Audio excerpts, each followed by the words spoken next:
Madame and Monsieur Valmont drove on one evening. They had been visiting people in town, and they were on their way back to their plantation, and they headed for the city gate. It was a nice evening. Warm. It was Louisiana, they were all basically warm. But now the fall breeze was blowing.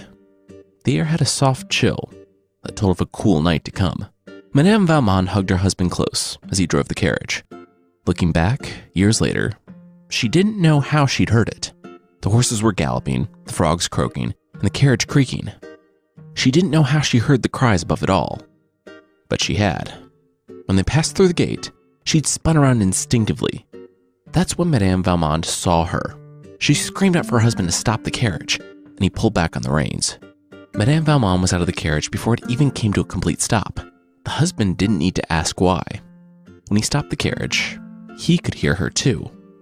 A toddler, abandoned and crying in the shadow of the pillar. Madame Valmont ran to the little one and scooped her up, looking around in all directions, but there was no one in sight, and it was growing darker by the minute. It looked as if the child had just been left there, all alone. She brought the toddler to Monsieur Valmont, and the girl practically leapt into his open arms. He was about to ask his wife what he should do with the girl, when the girl looked him square in the face and said, "Dada." He was speechless. They'd been trying for years to have a child, with no luck. Now, God had brought them a baby. Madame Valmont cautioned her husband about getting too attached. She might not be abandoned. Her true parents might come looking for her. But he didn't listen. He was convinced that the baby was meant for them. Over the coming weeks and months, he was right. No one came looking for her. The prevailing thought was that she was left by some Texans passing through in a covered wagon, but no one knew anything about her. And so she became the child of Madame and Monsieur Valmont, and they loved her dearly. They named her Desiree.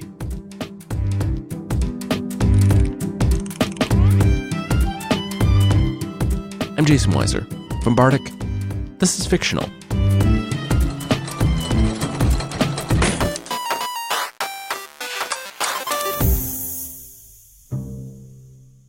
"18 years later, Armand Aubigny was driving by the pillar when he, too, saw Desiree Valmont standing in its shadow.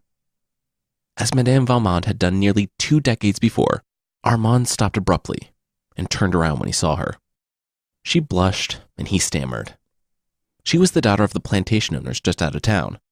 But Armand's family was the oldest, most well-established family in Louisiana. Everyone knew the name Armand Aubigny, and Armand knew full well that this was the case. Still, he sat speechless the moment he laid eyes on Desiree. She explained that she was waiting for her father, but Armand offered her a ride. It was a few months later, after a courtship consisting of careful, supervised visits and a lot of letter writing, that Armand was standing before Monsieur Valmont, asking for Desiree's hand in marriage. Monsieur Valmont blinked. What? Wow. Was not expecting that.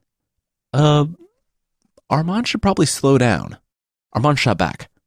Why? When love hit, you knew it. And it had hit Armand like an avalanche, a prairie fire, a gunshot. He had never been more sure of anything. The father took a deep breath. Let's see. It's not that he never thought this day would come, but his Desiree was growing up so fast. He told Armand that there were other considerations too. Armand's family was an old one, a respected one. Armand could marry any woman he wanted, and while it was nice that he was so in love with Desiree, what about his family? Armand shook his head. What about them? Valmont elaborated. It wasn't a secret that they had found Desiree. Her origins were unknown. Armand didn't care. Valmont said that she was nameless. Armand laughed. He would give her the oldest and proudest name in Louisiana. Valmont looked at the young man and pursed his lips. From the standpoint of the name alone, there was no better match for Desiree in all of Louisiana. It was all the better that Armand seemed head over heels for his daughter. He sighed. Fine. Armand had his blessing. He could marry Desiree. The letters continued, and after a wedding basket arrived from Paris, the happy couple was married. It seemed like all of Louisiana was in attendance.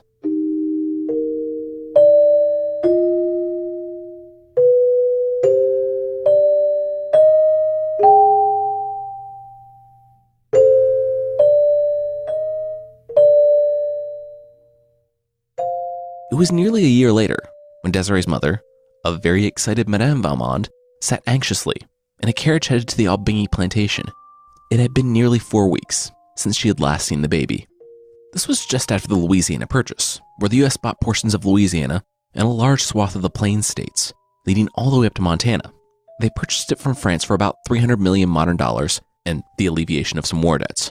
All that to say, Monsieur Aubigny had been born and raised in Paris in the 1700s and had emigrated to Louisiana when Armand was 8 after the death of his wife to join his family in the North American territories. Armand, though he had spent his earliest years in France, jumped in with both feet after the Louisiana Purchase, embracing his new country and their customs. Though Monsieur Aubigny, the father, had owned slaves, he had come from a land where slavery had recently been banned and brought his somewhat more progressive attitudes with him. He had been kind and easygoing, eating with his slaves and letting them have a good amount of freedom.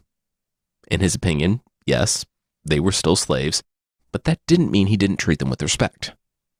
Armand was not his father. He had basically grown up, spending his formative years in the southern United States, and saw how poorly his friends and colleagues treated their slaves. He thought his father was an old fool, and their business was losing money, so when Monsieur Aubigny died, the smiles of the slaves died with him. If a slave was smiling, Armand felt that he wasn't doing his job. The couple lived at the Aubigny family estate, the center of which was a wide, yellow house with a peaked black roof that looked like a cowl. A slave helped Madame Valmont down from the carriage and led her to her daughter. Desiree was relaxing. Her recovery had been slow, but Armand had a lot of help around the house. Beaming, she told the mother that the baby was in the bassinet. "Please, hold him." The mother took one look at the baby and hesitated. Is this him? This isn't him." Desiree smiled. She couldn't believe it either. He was growing up so fast. His healthy little legs, his hands, his fingernails, those tiny growing fingernails. Zandrine had to cut them that very morning. Zandrine nodded, not smiling. Never smiling. She replied that yes, ma'am, she did. And the way he cries. Wow. Desiree had heard them all the way from the cabins the other day. All the time she held the baby, Madame Valmont couldn't take her eyes from the child. She managed to smile and took him over to the window, where the light was best. She looked at the baby, studying his features. She looked at her daughter, and she looked at Zandrine. "Your child has certainly grown and changed," the mother said before placing the baby back next to Desiree. "What does Armand think?" Desiree couldn't stop smiling. She said that Armand loved the baby. He was the proudest father in the parish. She knew it was because he had had a son. Of course, he said it wasn't true, that he would have loved the baby if it was a girl. But Desiree said she knew it wasn't true. He just said that to please her. But the best thing of all, she grabbed her mother's hands and drew her head down in hers. In a whisper, she said that Armand hadn't punished any of the slaves. Not one, since the baby had been born. There was even one that pretended to burn his leg to get out of work last week. And Armand laughed. He laughed. He called that guy a great scamp and didn't beat him at all. Desiree was so happy. She was so happy that it frightened her. Madame Valmont stayed and visited with her daughter a bit longer, but she didn't hold the baby again. Finally, as the afternoon wore on, she said goodbye to Desiree and left the home.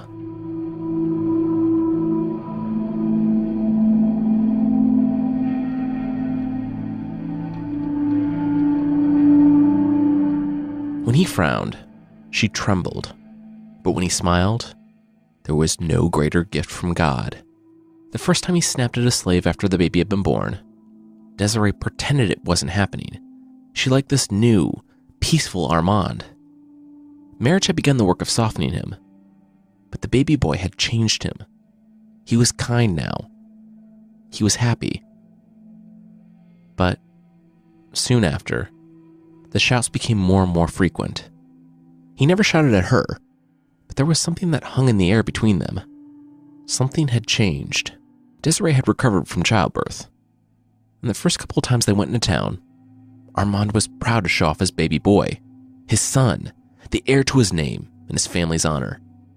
Then, the trips to town became less and less frequent. Then, they did little more than go to church. Desiree had to wait for her parents to come by to go anywhere. After the first time she had gone to town with the baby, but without her husband, Armand had come home in a rage. It was the first time he had raised his voice to her, his face disfigured by anger. She had never seen him look so horrifying.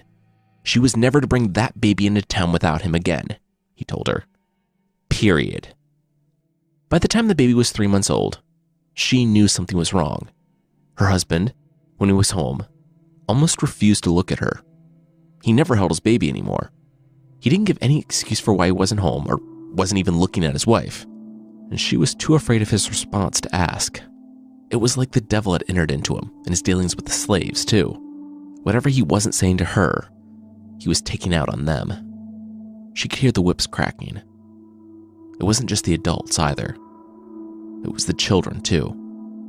Desiree knew her life had been charmed since the day her parents found her by that pillar. She knew this. She didn't die there, but was found by a kind middle-aged couple who took her in and raised her as their very own. She had a happy childhood, and she had met a man who loved her deeply, and they'd had a beautiful child together. Part of her wondered if her misery was now just recompense for decades of bliss. On one hot afternoon, Desiree finally learned the truth.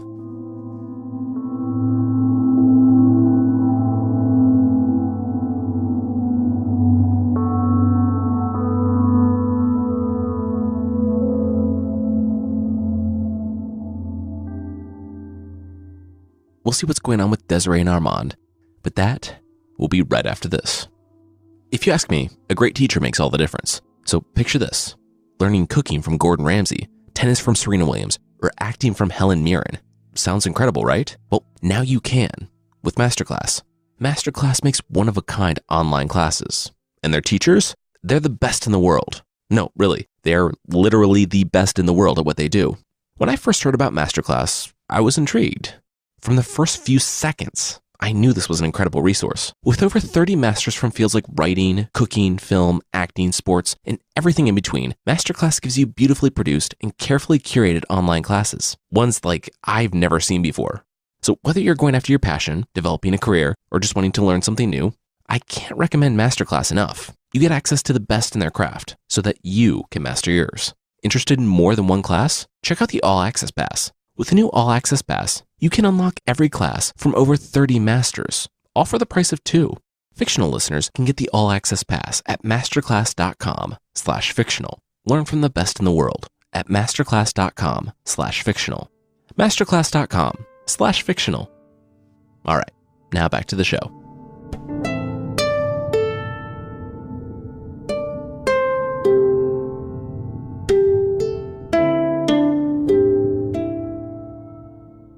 She was resting in a long dress, her fingers running through strands of her long, silky brown hair that hung down to her shoulders.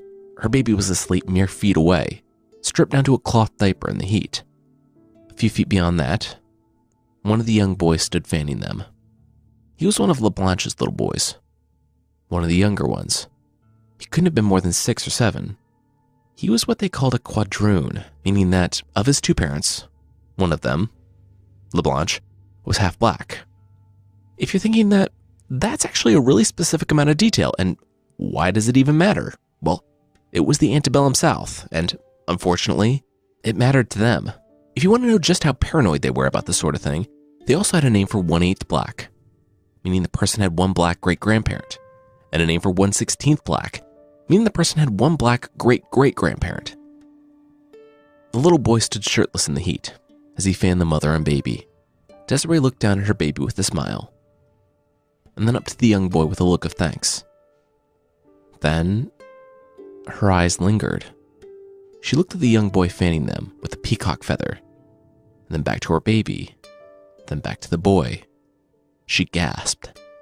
It all made sense now.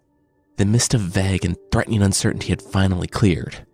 She saw the truth. She asked that the young slave put the feather down and leave them. She wanted to be alone with her baby. It was a long time before Armand came home. Days, actually.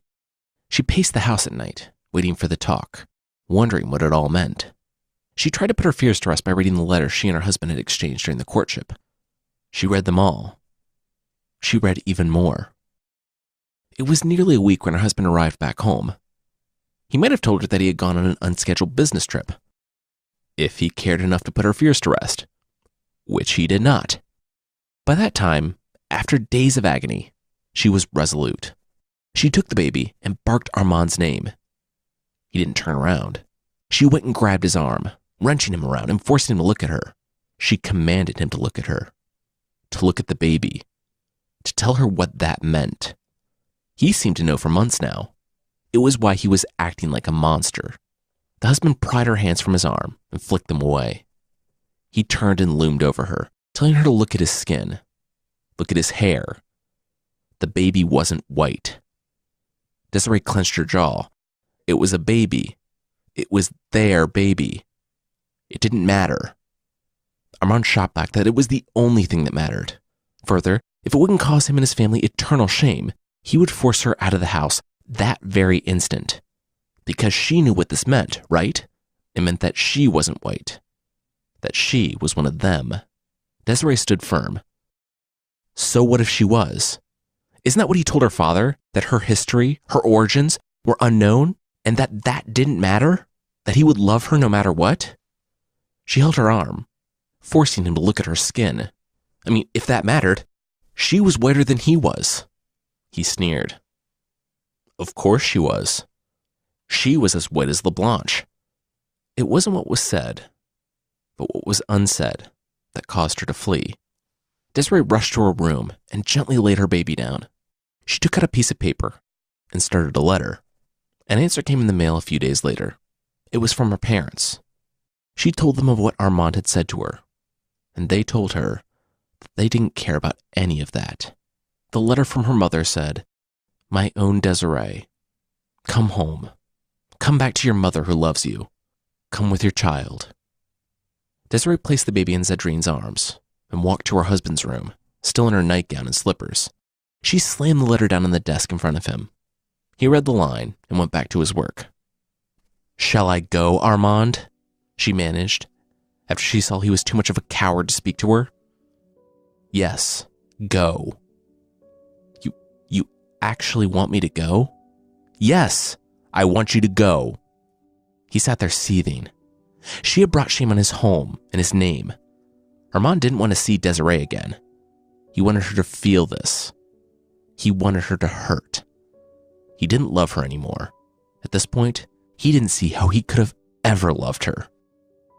A tear trickled down her cheek. No one who gets married ever thinks this day will come. But she was standing at the door, desperately wanting him to call her back. "Goodbye, Armand," she said, took 3 steps, and waited. He didn't answer her. She left before she broke down into sobs. She left that night, though not before returning to her room, to grab the only thing she cared to take, her baby, her wonderful baby. Desiree left their estate, the place that had been her home for nearly 2 years, the place where she thought she would grow old with the love of her life. She didn't wait for a carriage, walking off into the fields instead, among the slaves still picking cotton. By the time she reached the bayou, her slippers were shredded and her gown was in tatters, but she kept walking, the baby already crying in her arms from the heat. But Armand didn't watch her. He didn't check to see if she made it. He didn't care about the safety of the woman who had once shared his bed and his life. He didn't care about his own son. He couldn't believe that he had been tricked by her. He couldn't believe that he had once loved her.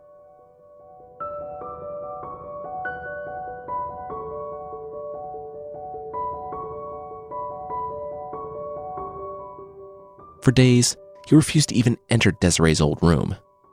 But as time went on, and his anger began to abate, he decided that, eventually, he would like to remarry. His family name was too great to let it languish. As he had always known, he could have any woman in Louisiana. It gave him some perverse pleasure to kick apart the baby's cradle as he went through the old space, to feel the wood splinter and crack. He handed it to a slave and commanded that the man take it outside, to the growing pile.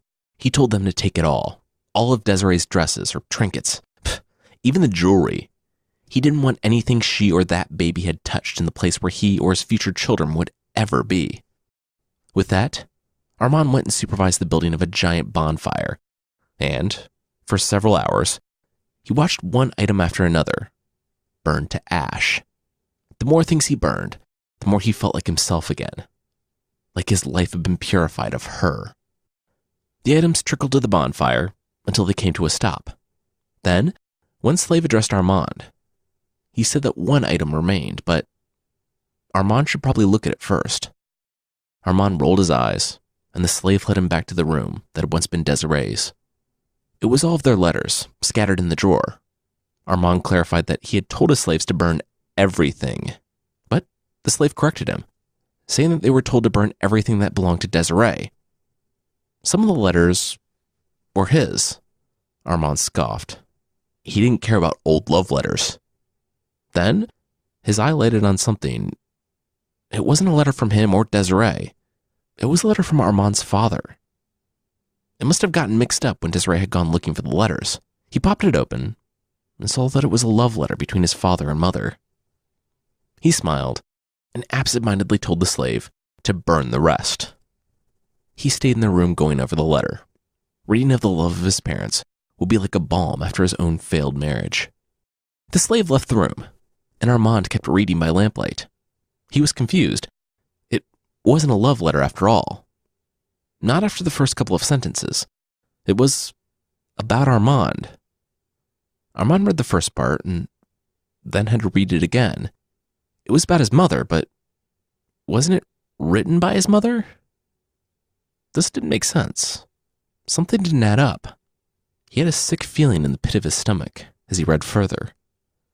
The letter talked about him as a 2-year-old. Talked about him coming to live with them in Paris. He still didn't get it. He had always lived with them. He was their son. In the letter, they talked about coming to join their family in America. And about the situation there. How they were so happy that they could help the young woman and do it in such a way that no one would ever know. Especially not the family in America, and not even Armand. No one would ever know that his mother was a slave. The room spun around Armand, gaining speed as the walls closed around him. How could this be? He glanced at the letter again. The letter was in Desiree's room. She had known this unknown secret the whole time. Desiree had loved him for the very reason he cast her out. Loved him despite the way he treated her. That horrible realization shook Armand to his core. What had he done? Panic gurgled from his stomach into his throat as he staggered backward to the wall, barely able to stand. Armand's world as he knew it crumbled to pieces, crashing harder and harder to the ground, as moment after vivid moment flashed before his eyes. Everything he knew was a lie. His own parents had never told him the truth about who he was. The slaves he tortured and mistreated were in fact a piece of his history, his blood. All the racial barriers around which he'd organized his entire life, all the things he had done to other people. Armand crawled to the window and pulled himself up to his knees, just in time to watch the final letters between he and Desiree fall, grow lacy red, and dissolve into the blazing bonfire. His hatred had left him with nothing at all.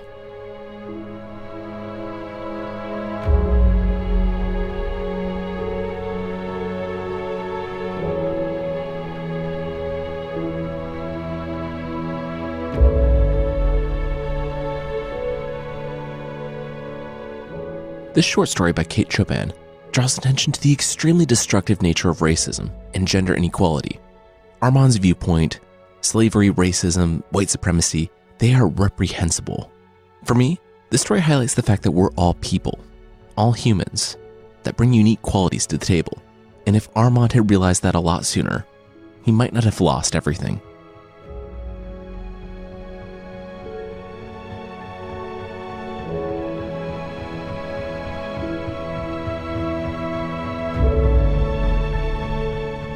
That's it for this week. Next week, it's the start of our 2-part season finale, Mary Shelley's Frankenstein. I'm really excited to dive into this. I haven't read it since high school, and it is so much better than I remember it being. Anyway, now it's time for the worst of the best. This is a segment where I talk about a ridiculous hero or villain from comic books. The hero this time is Dynamite Thor. Dynamite Thor is from 1940s weird comics, so he has absolutely no relation to the Marvel hero Thor, who came about 20 years later, or the Norse god Thor, who came about 1800 years earlier. He used the name Thor because, well, his name was Peter Thor. People probably thought it was some reference to the Norse god, not realizing that Pete was just really bad at the whole secret identity thing. Dynamite Thor's superpower? Being a mine owner that possessed a lot of dynamite, and who knew how to use it.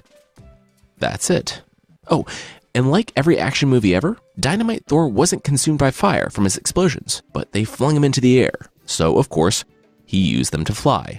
Not only would it be impossible to sneak up on anyone ever, you're flying from a trail of explosions, but Carissa, my wife, and editor and producer, is a former audiology professor, and informed me that just one stick of dynamite going off immediately behind you will be enough to just completely annihilate your hearing. If all you have is a hammer, everything looks like a nail. If all you have is entirely too much dynamite, everything looks like a problem that can be solved by way too much dynamite. It isn't as snappy as the hammer and nail quote, but for Dynamite Thor, every problem could be solved by dynamite. He had tiny dynamite balls for knocking guns out of villains' hands, large amounts of dynamite for taking out water towers, mountains, steel doors, planes, and, of course, Nazi submarines. It even helped him when he fell into a vat of acid. The writers didn't really even try with that one. One frame is him being tricked by a bad guy into falling into a vat of acid, and the next frame is him standing outside the fully intact vat of acid, saying, "Whew, luckily my dynamite counteracted that acid," with no explanation as to how that works at all. When he first started fighting crime, Dynamite Thor was a fugitive. I mean, the guy with explosives strapped to his body dropping dynamite every 10 feet to fling himself into the sky, that absolutely makes sense. But eventually the police accepted his help, and they very reasonably turned over negotiations with hostile criminals to the guy in blue hot pants with dynamite strapped to his chest who, surprise, surprise, used said dynamite to blow up the bad guys. It's basically all he ever did. He only lasted about 5 issues before he was discontinued, so we never really know what happened to Dynamite Thor. But, I mean, the guy was about one open flame away from igniting his entire shirt, and then igniting the city block around him, so it's not difficult to imagine how Dynamite Thor might have gone out.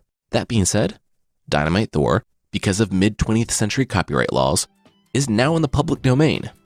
Because when its parent company went into bankruptcy 10 years earlier, and with heroes like Dynamite Thor, I can't imagine why, no one really wanted Dynamite Thor.